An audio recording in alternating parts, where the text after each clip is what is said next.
Gênesis capítulo 11. A Torre de Babel. No mundo todo havia apenas uma língua, um só modo de falar. Saindo os homens do Oriente, encontraram uma planície em Sinear e ali se fixaram. Disseram uns aos outros: Vamos fazer tijolos e queimá-los bem. Usavam tijolos em lugar de pedras e piche em vez de argamassa. Depois disseram: Vamos construir uma cidade com uma torre que alcance os céus. Assim nosso nome será famoso, e não seremos espalhados pela face da terra. O Senhor desceu para ver a cidade e a torre que os homens estavam construindo. E disse o Senhor: Eles são um só povo e falam uma só língua. E começaram a construir isso. Em breve, nada poderá impedir o que planejam fazer. Venham, desçamos e confundamos a língua que falam, para que não entendam mais uns aos outros. Sim, o Senhor os dispersou dali por toda a terra, e pararam de construir a cidade. Por isso foi chamado Babel, porque ali o Senhor confundiu a língua de todo o mundo. Dali o Senhor os espalhou por toda a terra. A descendência de Sem. Este é o registro da descendência de Sem. 2 anos depois do dilúvio, aos 100 anos de idade, Sem gerou Arfaxade. Depois de ter gerado Arfaxade, Sem viveu 500 anos e gerou outros filhos e filhas. Aos 35 anos, Arfaxade gerou Salá. Depois que gerou Salá, Arfaxade viveu 403 anos e gerou outros filhos e filhas. Aos 30 anos, Salá gerou Éber. Depois que gerou Éber, Salá viveu 403 anos e gerou outros filhos e filhas. Aos 34 anos, Éber gerou Peleg. Depois que gerou Peleg, Éber viveu 430 anos e gerou outros filhos e filhas. Aos 30 anos, Peleg gerou Reu. Depois que gerou Reu, Peleg viveu 209 anos e gerou outros filhos e filhas. Aos 32 anos, Reu gerou Serug. Depois que gerou Serug, Reu viveu 207 anos e gerou outros filhos e filhas. Aos 30 anos, Serug gerou Naor. Depois que gerou Naor, Serug viveu 200 anos e gerou outros filhos e filhas. Aos 29 anos, Naor gerou Terá. Depois que gerou Terá, Naor viveu 119 anos e gerou outros filhos e filhas. Aos 70 anos, Terá havia gerado Abrão, Naor e Harã. Esta é a história da família de Terá. Terá gerou Abrão, Naor e Harã. E Harã gerou Ló. Harã morreu em Ur dos Caldeus, sua terra natal, quando ainda vivia Terá, seu pai. Tanto Abrão como Naor casaram-se. O nome da mulher de Abrão era Sarai, e o nome da mulher de Naor era Milca. Esta era filha de Harã, pai de Milca e de Iscá. Ora, Sarai era estéril, não tinha filhos. Terá tomou seu filho Abrão, seu neto Ló, filho de Harã, e sua nora Sarai, mulher de seu filho Abrão, e juntos partiram de Ur dos Caldeus para Canaã. Mas ao chegarem a Harã, estabeleceram-se ali. Terá viveu 205 anos e morreu em Harã.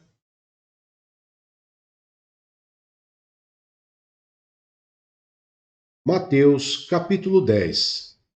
Jesus envia os 12. Chamando seus 12 discípulos, deu-lhes autoridade para expulsar espíritos imundos e curar todas as doenças e enfermidades. Esses são os nomes dos 12 apóstolos. Primeiro, Simão, chamado Pedro, e André, seu irmão. Tiago, filho de Zebedeu, e João, seu irmão. Filipe e Bartolomeu, Tomé e Mateus, o publicano, Tiago, filho de Alfeu, e Tadeu, Simão, o Zelote, e Judas Iscariotes, que o traiu. Jesus enviou os 12 com as seguintes instruções: não se dirijam aos gentios, nem entrem em cidade alguma dos samaritanos. Antes, dirijam-se às ovelhas perdidas de Israel. Por onde forem, preguem esta mensagem: o reino dos céus está próximo. Curem os enfermos, ressuscitem os mortos, purifiquem os leprosos, expulsem os demônios. Vocês receberam de graça, deem também de graça. Não leve nem ouro, nem prata, nem cobre em seus cintos. Não leve nenhum saco de viagem, nem túnica extra, nem sandálias, nem bordão, pois o trabalhador é digno do seu sustento. Na cidade ou povoado em que entrarem, procurem alguém digno de recebê-los, e fiquem em sua casa até partirem.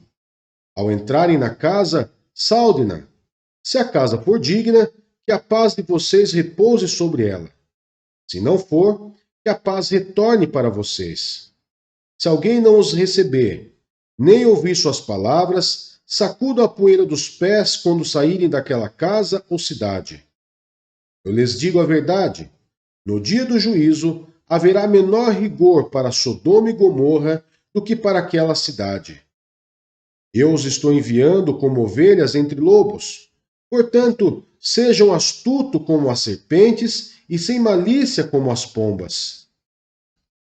Tenham cuidado, pois os homens os entregarão aos tribunais e os açoitarão nas sinagogas deles. Por minha causa, vocês serão levados à presença de governadores e reis, com testemunhas a eles e aos gentios. Mas quando os prenderem, não se preocupe quanto ao que dizer ou como dizê-lo. Naquela hora lhes será dado o que dizer, pois não serão vocês que estarão falando, mas o Espírito do Pai de vocês falará por intermédio de vocês.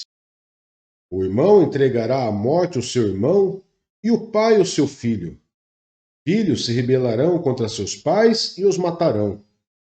Todos odiarão vocês por minha causa, mas aquele que perseverar até o fim será salvo. Quando forem perseguidos no lugar, fujam para outro.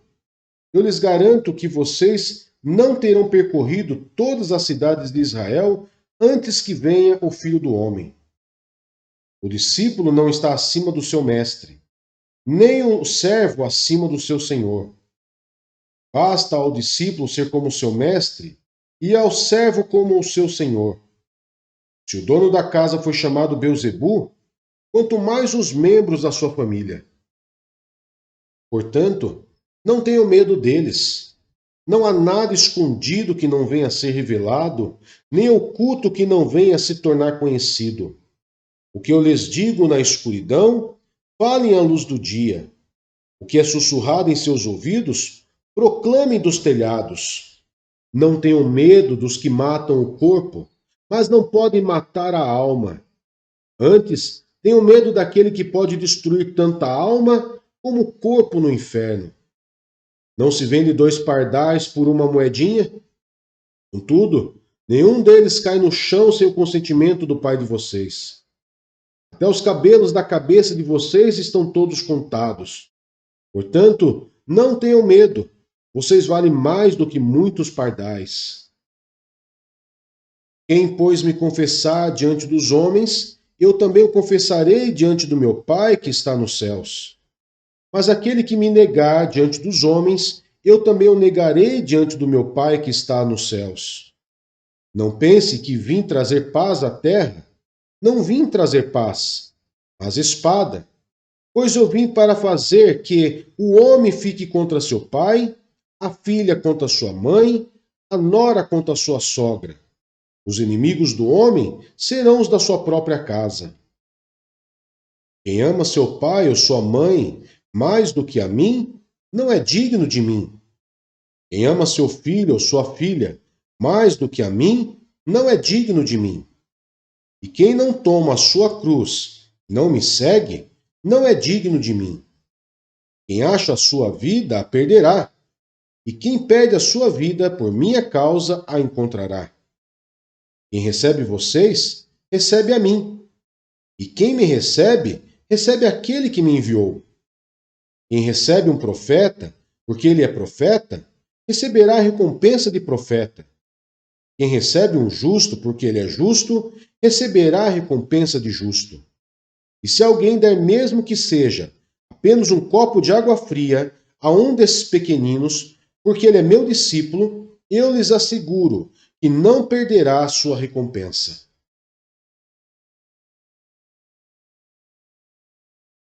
Esdras, capítulo 10. A confissão de pecado do povo. Enquanto Esdras estava orando e confessando, chorando prostrado diante do templo de Deus, uma grande multidão de israelitas, homens, mulheres e crianças, reuniram-se em volta dele. Eles também choravam amargamente. Então Secanias, filho de Jeiel, e um dos descendentes de Elão, disse a Esdras: Fomos infiéis ao nosso Deus quando nos casamos com mulheres estrangeiras procedentes dos povos vizinhos. Mas apesar disso, ainda há esperança para Israel. Façamos agora um acordo diante do nosso Deus e mandemos de volta todas essas mulheres e seus filhos, segundo o conselho do meu Senhor e daqueles que tremem diante dos mandamentos do nosso Deus. Que isso seja feito em conformidade com a lei. Levante-se. Essa questão está em suas mãos, mas nós o apoiaremos. Tenha coragem e mãos à obra. Esdras levantou-se e fez os sacerdotes principais, os levitas e todo Israel jurarem que faria o que fora sugerido. E eles juraram. Então Esdras retirou-se de diante do templo de Deus e foi para o quarto de Joanã, filho de Eliasibe. Enquanto esteve ali, não comeu nem bebeu nada, lamentando a infidelidade dos exilados. Fez-se então uma proclamação em todo o Judá e em Jerusalém, convocando todos os exilados a se reunir em Jerusalém. Líderes e as demais autoridades tinham decidido que aquele que não viesse no prazo de 3 dias perderia todos os seus bens e seria excluído da comunidade dos exilados. No prazo de 3 dias, todos os homens de Judá e de Benjamim tinham se reunido em Jerusalém. E no 20º dia do 9º mês, todo o povo estava sentado na praça que ficava diante do templo de Deus. Todos estavam profundamente abatidos por causa da reunião e também porque chovia muito. Então, o sacerdote Esdras levantou-se e lhes disse: Vocês têm sido infiéis. Vocês se casaram com mulheres estrangeiras, aumentando a culpa de Israel. Agora confessem o seu pecado ao Senhor, o Deus dos seus antepassados, e façam a vontade dele. Separem-se dos povos vizinhos e das suas mulheres estrangeiras. A comunidade toda respondeu em alta voz: Você está certo. Devemos fazer o que você diz. Mas há muita gente aqui e esta é a estação das chuvas. Por isso não podemos ficar do lado de fora. Além disso, essa questão não pode ser resolvida em 1 dia ou 2, pois foram muitos os que assim pecaram. Os nossos líderes decidam por toda a Assembleia. Depois, que cada homem de nossas cidades que se casou com mulher estrangeira venha numa data marcada, acompanhado dos líderes e juízes de cada cidade, para que se afaste de nós o furor da ira de nosso Deus por causa desse pecado. Somente Jonatas, filho de Azael, e Jazeías, filho de Tiquivá, apoiados por Mesulão e o levita Sabetai, discordaram. E assim os exilados fizeram conforme o proposto. O sacerdote Esdras escolheu chefes de família, um de cada grupo de famílias, todos eles chamados por nome. E no primeiro dia do 10º mês, eles se assentaram para investigar cada caso. No primeiro dia do primeiro mês, terminaram de investigar todos os casos de casamento com mulheres estrangeiras. Os culpados de casamento misto. Entre os descendentes dos sacerdotes, esses foram os que se casaram com mulheres estrangeiras. Entre os descendentes de Jesua, filho de Josadaque e de seus irmãos, Maaseías, Eliezer, Jaribe e Gedalias. Eles apertaram as mãos em sinal de garantia de que iam despedir suas mulheres, e cada um apresentou um carneiro do rebanho como oferta por sua culpa. Entre os descendentes de Imer, Anani, Zebadias. Entre os descendentes de Arim, Maaseías, Elias, Semaías, Jeiel e Uzias. Entre os descendentes de Pazur, Elioenai, Maaseías, Ismael, Natanael, Josabade e Eleasa. Entre os levitas, Josabade, Simei, Elaías, também chamado Quelita, Petaías, Judá e Eliezer. Entre os cantores, Eliasibe. Entre os porteiros, Salum, Telém e Uri. E dentre os outros israelitas, dentre os descendentes de Parós, Ramias, Gesias, Malquias, Miamim, Eleazar, Malquias e Benaía. Dentre os descendentes de Elão, Matanias, Zacarias, Jeiel, Abdi, Jeremote e Elias. Dentre os descendentes de Zato, Elioenai, Eliasibe, Matanias, Jeremote, Zabade e Aziza. Dentre os descendentes de Bebai, Joanã, Ananias, Zabai e Atlai. Dentre os descendentes de Bani, Mesulão, Maluque, Adaías, Jazube, Seal e Jeremote. Dentre os descendentes de Paate Moabe, Adna, Quelau, Benaía, Maaseías, Matanias, Bezalel, Binui e Manassés. Dentre os descendentes de Arim, Eliezer, Isias, Malquias, Semaías, Simeão, Benjamim, Maluque e Semarias. Atos dos Apóstolos, capítulo 10. O centurião Cornélio. Havia em Cesareia um homem chamado Cornélio, centurião do regimento conhecido como italiano. Ele e toda a sua família eram religiosos e tementes a Deus. Dava muitas esmolas ao povo e orava continuamente a Deus. Certo dia, por volta das 3 horas da tarde, ele teve uma visão. Viu claramente um anjo de Deus que se aproximava dele e dizia: Cornélio. Atemorizado, Cornélio olhou para ele e perguntou: Que é, Senhor?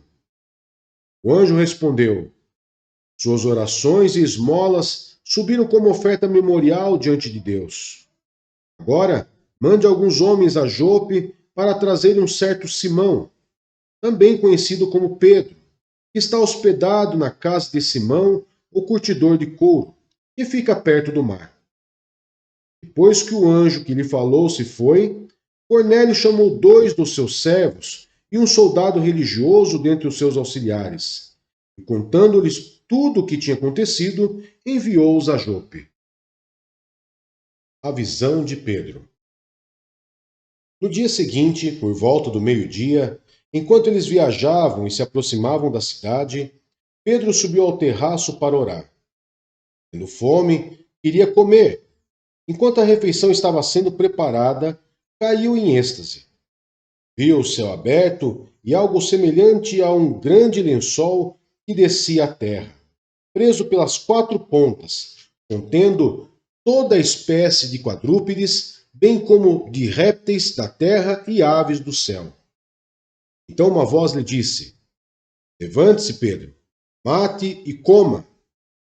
Mas Pedro respondeu: De modo nenhum, Senhor. Jamais comi algo impuro ou imundo.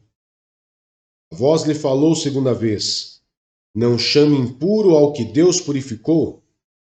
Isto aconteceu 3 vezes, e em seguida o lençol foi recolhido ao céu. Enquanto Pedro estava refletindo no significado da visão, os homens enviados por Cornélio descobriram onde era a casa de Simão e chegaram à porta. Chamando, perguntaram se ali estava hospedado Simão, conhecido como Pedro. Enquanto Pedro ainda estava pensando na visão, o Espírito lhe disse: Simão, 3 homens estão procurando por você. Portanto, levante-se e desça. Não hesitem em ir com eles, pois eu os enviei. Pedro desceu e disse aos homens: Eu sou quem vocês estão procurando. Por que motivo vieram? Os homens responderam: Viemos da parte do centurião Cornélio. Ele é um homem justo e temente a Deus, respeitado por todo o povo judeu. O santo anjo lhe disse que o chamasse à sua casa, para que ele ouça o que você tem para dizer. Pedro os convidou a entrar e os hospedou. Pedro na casa de Cornélio. No dia seguinte, Pedro partiu com eles, e alguns dos irmãos de Jope o acompanharam. No outro dia, chegaram a Cesareia. Cornélio os esperava com seus parentes e amigos mais íntimos que tinha convidado. Quando Pedro ia entrando na casa, Cornélio dirigiu-se a ele e prostrou-se aos seus pés, adorando-o. Mas Pedro fez levantar-se, dizendo: Levante-se, eu sou homem como você. Conversando com ele, Pedro entrou e encontrou ali reunidas muitas pessoas e lhes disse: Vocês sabem muito bem que é contra a nossa lei um judeu associar-se a um gentil ou mesmo visitá-lo. Mas Deus me mostrou que eu não deveria chamar impuro ou imundo a homem nenhum. Por isso, quando fui procurado, vim sem qualquer objeção. Posso perguntar por que vocês me mandaram buscar? Cornélio respondeu: Há 4 dias eu estava em minha casa orando a esta hora, às 3 horas da tarde. De repente, colocou-se diante de mim um homem com roupas resplandecentes e disse: Cornélio, Deus ouviu a sua oração e lembrou-se de suas esmolas. Mande buscar em Jope a Simão, chamado Pedro. Ele está hospedado na casa de Simão, o curtidor de couro, que mora perto do mar. Assim, mandei buscar-te imediatamente, e foi bom que tenhas vindo. Agora, estamos todos aqui na presença de Deus para ouvir tudo o que o Senhor te mandou dizer-nos. Então Pedro começou a falar: Agora percebo verdadeiramente que Deus não trata as pessoas com parcialidade, mas de todas as nações aceita todo aquele que o teme e faz o que é justo. Vocês conhecem a mensagem enviada por Deus ao povo de Israel, que fala das boas novas de paz por meio de Jesus Cristo, Senhor de todos. Sabe o que aconteceu em toda a Judéia, começando na Galiléia depois do batismo que João pregou, como Deus ungiu a Jesus de Nazaré com o Espírito Santo e poder, e como ele andou por toda parte fazendo bem e curando todos os oprimidos pelo diabo, porque Deus estava com ele. Nós somos testemunhas de tudo o que ele fez na terra dos judeus e em Jerusalém, onde o mataram, suspendendo-o no madeiro. Deus, porém, o ressuscitou no terceiro dia e fez que ele fosse visto, não por todo o povo, mas por testemunhas que designara de antemão, por nós que comemos e bebemos com ele, depois que ressuscitou dos mortos. Ele nos mandou pregar ao povo e testemunhar que foi a ele que Deus constituiu juiz de vivos e de mortos. Todos os profetas dão testemunha dele, que todo o que nele crê recebe o perdão dos pecados mediante o seu nome. Enquanto Pedro ainda estava falando essas palavras, o Espírito Santo desceu sobre todos os que ouviam a mensagem. Os judeus convertidos que vieram com Pedro ficaram admirados de que o dom do Espírito Santo fosse derramado até sobre os gentios, pois os ouviam falando em línguas e exaltando a Deus. A seguir, Pedro disse: Pode alguém negar a água impedindo que estes sejam batizados? Eles receberam o Espírito Santo como nós. Então, ordenou que fossem batizados em nome de Jesus Cristo. Depois pediram a Pedro que ficasse com eles alguns dias.